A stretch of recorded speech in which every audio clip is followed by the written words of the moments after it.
నమస్తే, నా పేరు బాపయ్య. భారతి టీవీకి స్వాగతం.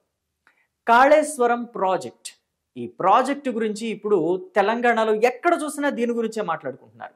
సుమారు 1,50,000 కోట్లు పెట్టి ఖరీదుతోటి కట్టిన ఈ ప్రాజెక్టు ఇప్పుడు నిరుపయోగంగా పడి ఉండటం మీద ప్రతి ఒక్కరు, అంటే చదువుకున్న వాళ్ళ దగ్గర నుంచి చదువు లేని వాళ్ళ దగ్గర వరకు, స్టూడెంట్స్ దగ్గర నుంచి ఎంప్లాయీస్ వరకు ప్రతి ఒక్కరి దగ్గర ఇదే డిస్కషన్.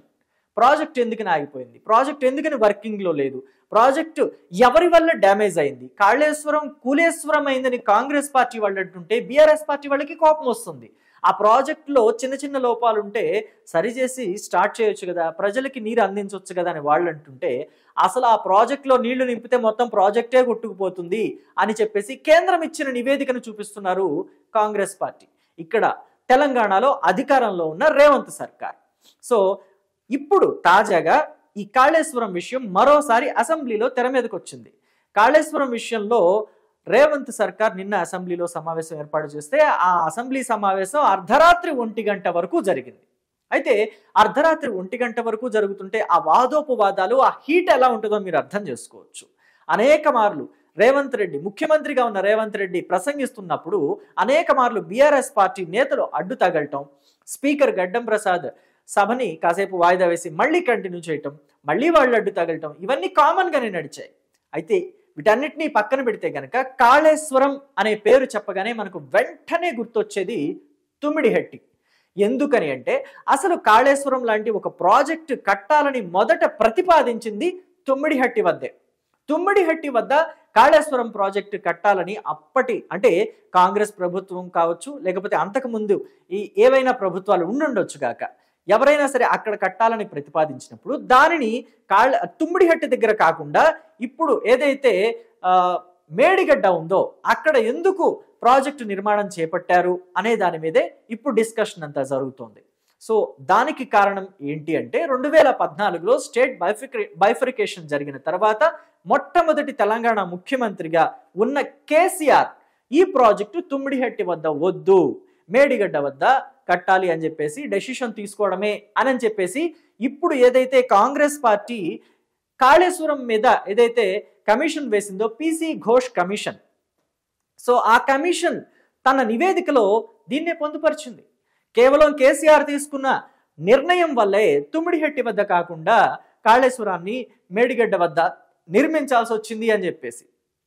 అయితే ఇలా ఎందుకు నిర్ణయం తీసుకున్నారు? తుమ్మిడిహట్టి వద్ద కడితే ఇంత ఖర్చు అయి ఉండేది కాదు, ఒకవేళ ఏదైనా చిన్న చిన్న లోపాలు వచ్చినా కానీ, భవిష్యత్తులో తలెత్తినా కానీ సరి చేసుకోవడానికి చాలా ఆస్కారం ఎక్కువగా ఉండేది. కానీ ఇక్కడ ఇప్పుడు ఇంత పెద్ద ప్రాజెక్టులో ఏదైనా లోపం తలెత్తితే సరిచేసే ఆస్కారం ఉండదు అనడానికి కేంద్రం ఇచ్చిన నివేదికే సాక్ష్యం అని చెప్పేసి కూడా చెప్తున్నారు. సో ఇలా ప్రశ్నించిన టైంలో బీఆర్ఎస్ నేతలు ఏం చెప్తున్నారంటే, తుమ్మిడిహట్టి వద్ద నీటి లభ్యత తక్కువగా ఉంటుంది, అందుకే మేము 2014లో ప్రాజెక్ట్ని రీడిజైన్ చేశామని చెప్పేసి అంటున్నారు. అయితే కేవలం ఒక్క కాళేశ్వరం ప్రాజెక్ట్ని మాత్రమే రీడిజైన్ చేశారా? తుమ్మిడిహట్టి అంటే అది కాళేశ్వరం కాదు, అంతకుముందు తుమ్మిడిహట్టి కాబట్టి, అంటే ఒక్క తుమ్మిడిహట్టి ప్రాజెక్ట్ని మాత్రమే రీడిజైన్ చేశారా అంటే కాదు. కేసీఆర్ అధికారం చేపట్టిన తర్వాత, అంటే టీఆర్ఎస్ పార్టీ అధికారంలోకి వచ్చిన తర్వాత 2014 ఆ టైంలో మొత్తం 25 ప్రాజెక్టుల్ని రీడిజైన్ చేశారు అని చెప్పేసి ఈ నివేదికలు తెలియజేస్తున్నాయి. ఈ విషయాన్ని నిన్న సీఎం రేవంత్ అసెంబ్లీలో కూడా ప్రస్తావించారు. అనేక ప్రాజెక్టుల్ని రీడిజైన్ చేశారు, అవన్నీ కేవలం కమిషన్ల కకృతి కోసమే అని చెప్పేసి కూడా ఆయన ఆరోపించారు. అయితే ఇక్కడ వాళ్ళు చెప్పిన విషయాన్ని కనుక పరిగణిస్తే ఆ టైంలో నిజంగానే అక్కడ నీటి లభ్యత తక్కువగా ఉందా అని అంటే, కానీ అప్పుడు కేంద్ర మంత్రిగా ఉన్న ఉమాభారతి, అంటే జలవనరుల శాఖ మంత్రిగా ఉన్న ఉమాభారతి ఒక నివేదిక ఇచ్చారు. ఏమని ఇచ్చారు? తుమ్మిడిహట్టి ప్రాంతంలో నీటి లభ్యత 205 టీఎంసీలుగా ఉంటోంది అని. మరి ఇప్పటి బీఆర్ఎస్ ఎమ్మెల్యే, అప్పటి బీఆర్ఎస్ మంత్రి హరీష్ రావు చెప్పిన మాటలు, అప్పటి సీఎం కేసీఆర్ మాటలు నిజమనుకోవాలా, లేకపోతే అప్పుడు జలవనరుల శాఖ మంత్రిగా పనిచేసిన ఉమాభారతి చెప్పిన మాటలు నిజమనుకోవాలా? ఎవరి మాటలు నిజము, ఎవరి మాటలు అబద్ధము? ఇవన్నీ తేలాలి అంటే కేసు సిబిఐ చేతిలోకి వెళ్ళాలి. ఆ నిర్ణయమే ఆయన ఇప్పుడు అమలు చేయబోతున్నారు, అంటే తెలంగాణ ముఖ్యమంత్రి రేవంత్ రెడ్డి అమలు చేయబోతున్నారు. సో అందుకోసమే నిన్న అసెంబ్లీలో ఈ కేసుని మొత్తం కూడా తీసుకెళ్లి సిబిఐ చేతిలో పెట్టబోతున్నట్టుగా అనౌన్స్ చేశారు. సో ఎప్పుడైతే ఈ అనౌన్స్మెంట్ చేశారో అప్పుడు బీఆర్ఎస్ నేతలు మరింత ఉధృతంగా నిరసనలు చేయటం మొదలుపెట్టారు అసెంబ్లీలో. అసలు ఏవైతే ఈ కాళేశ్వరం ప్రాజెక్టుకి సంబంధించిన పీసీ ఘోష్ కమిషన్ 600కు పైగా పేజీలు ఇచ్చిందో నివేదిక, ఆ నివేదిక మొత్తాన్ని చించేసి అసెంబ్లీలోనే డస్ట్బిన్లో పడేయటం, అలాగే మండలిలో కూడా, శాసన మండలిలో కూడా ఆ పేపర్లు చించి పైకి విసరడంతో శాసన మండలి చైర్మన్ గుత్తా సుఖేందర్ రెడ్డి ఆయన కొంత అసహనానికి కూడా గురయ్యారు. తమ తమ స్థానాల్లో నిలబడి నిరసన వ్యక్తం చేయాలి తప్ప ఇలా పోడియం దగ్గరకు వచ్చేసి పేపర్లు చించి అసభ్యంగా ప్రవర్తించొద్దు, అనుచితంగా ప్రవర్తించొద్దు అని చెప్పేసి సభ్యులకి వార్నింగ్ ఇచ్చారు. సో దీన్ని బట్టి చూస్తే కాళేశ్వరం విషయంలో బీఆర్ఎస్ పార్టీ ఎంత తర్జన భర్జన పడుతుంది, ఎంత టెన్షన్ పడుతుంది అన్నది మనం అర్థం చేసుకోవచ్చు. ఎందుకని అంటే కాళేశ్వరం ప్రాజెక్టుకి సంబంధించి కేసులో ఎటువంటి లోపం లేదు, ఎటువంటి పాపం లేదు తమది అని అనుకుంటే సిబిఐకి ఇస్తే ఏంటి, సిఐడికి ఇస్తే ఏంటి, ఇంకెవరికి ఇస్తే ఏంటి?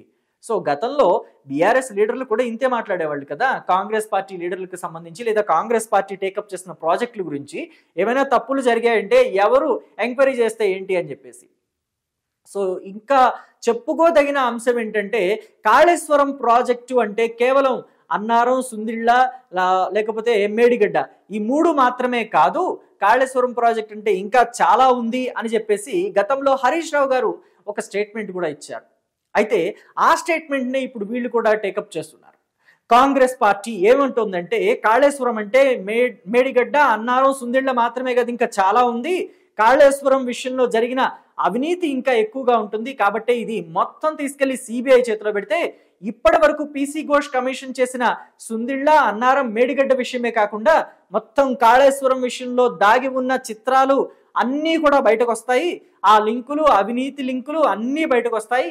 ఎవరైతే దీంట్లో నేరం చేశారో, ఎవరైతే పాపం చేశారో, ఎవరైతే అవినీతి చేశారో, ఎవరైతే అక్రమాలకు పాల్పడి సొమ్మంతా మేసేశారో, కాళేశ్వరం మాటున ఏదైతే అవినీతి జరిగిందో వాళ్ళ చేతికే బేడీలు పడాలి అని కూడా అంటున్నారు కాంగ్రెస్ పార్టీ కార్యకర్తలు, నాయకులు కూడా.